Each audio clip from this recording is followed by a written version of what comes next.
tugiye kwicara umwanya muto dukurikirane ubutumwa. Nyakubahwa Karidinali, nyakubahwa intumwa ya Papa mu Rwanda, nyakubahwa Musenyeri Thaddée Ntihinyurwa, Arikiepiskopi wa Kigali utewe iki gitambo,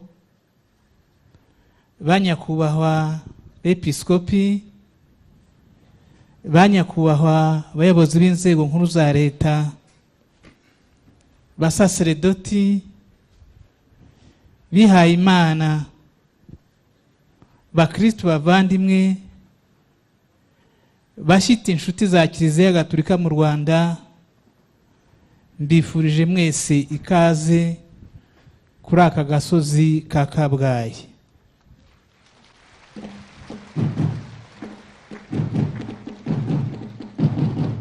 Reka mbanze mbarangire aho mwabariza icyo mwakenera kumenya kuri Kabgayi. Uwagira icyo ashaka kumenya ku mateka cyangwa ku miterere ya Kabgayi, yabaza bazilika iri hirya hariya gatoya yaha turi, akongera akabaza iki kibuga twicayeho uko kiri uko kimeze.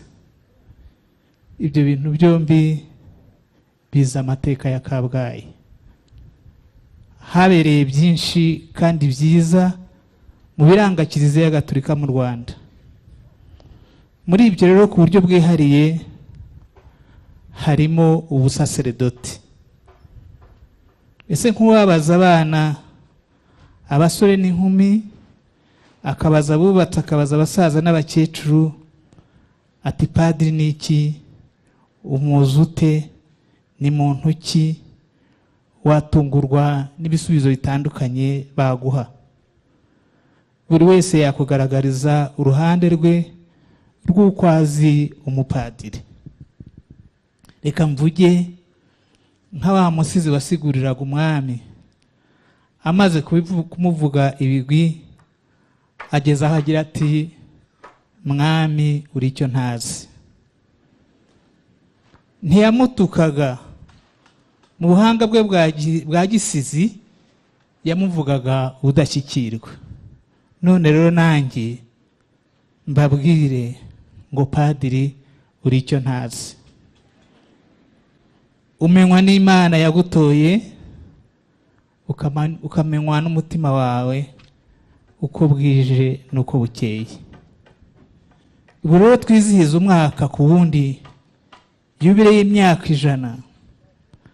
Abana babiri ba mbere mu Rwanda Baritazari Gafuku na Donatille Reberaho baherewe upadiri hano Kabgayi ku itariki ya 7 Ukwakira 1917. Ni umugisha kuri Kabgayi no kuri Kiliziya Gatolika mu Rwanda.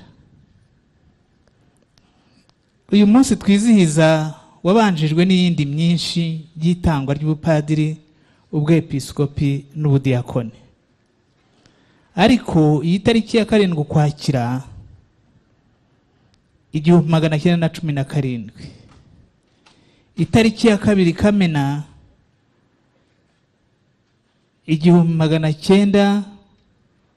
1952, ku itariki ya 2 Kamena ku munsi mukuru wa Pentekosti, Musenyeri Aloyizi Bigirumwami aherwa ubwepiskopi hano Kabgayi nk'umwepiskopi wa mbere w'umwirabura mu Rwanda ndetse no mu karere.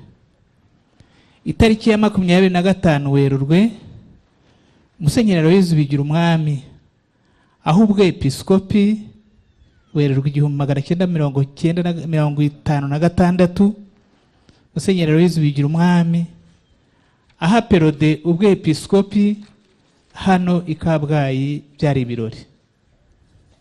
Ku itariki ya 8 Nzeri 1990, Mutagatifu Yohani Pawulo wa kabiri aho ubusaseredoti abadiyakoni 33 hano i Kabgayi.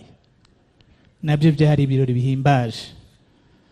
Ndagira ngo mbabwire ni igitambo cy'Ukaristiya dutura iriya ntebe umwepiskopi w'uri iki gitambo yicayeho niyo papa yari yicayeho ubwo yazaga hano i Kabgayi.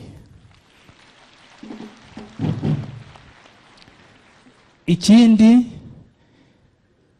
inkongoro Karisi ari bukoreshe mu gutura igitambo cy'Ukarisitiya niyo Papa Yohani Pawulo yadusigiye hano i Kabgayi muri 1990. Ejo bundi rero ku ya 22 Nyakanga 2017 muri iyi yubile duha ubupadiri abadiyakoni 63 hano i Kabgayi. Ni ingabire zigeretse ku zindi, ni amateka y'ubusaserdoti mu Rwanda na hano i Kabgayi.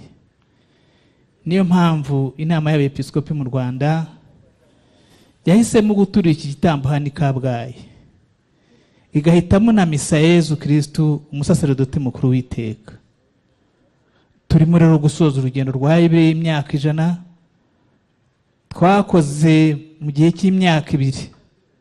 Ntihagije, ariko imyanzuro twafashe izadufasha kuyikomeza. Reka dushyire hamwe, dufatanye na Arkiyepiskopi wacu Musenyeri Tadeyo Ntihinyurwa atuyoborera iki gitambo cy'Ukarisitiya. Yubile nziza ku basaserdoti no kuri mwese mwitabiriye uyu munsi, ndetse no kubadukurikirira kure. Bikira Mariya umwamikazi wa Kibeho atube hafi, atwegereze Yezu Kristu umusaserdoti mukuru w'iteka muri iki gitambo cy'Ukarisitiya. Nyagasani Yezu abane namwe.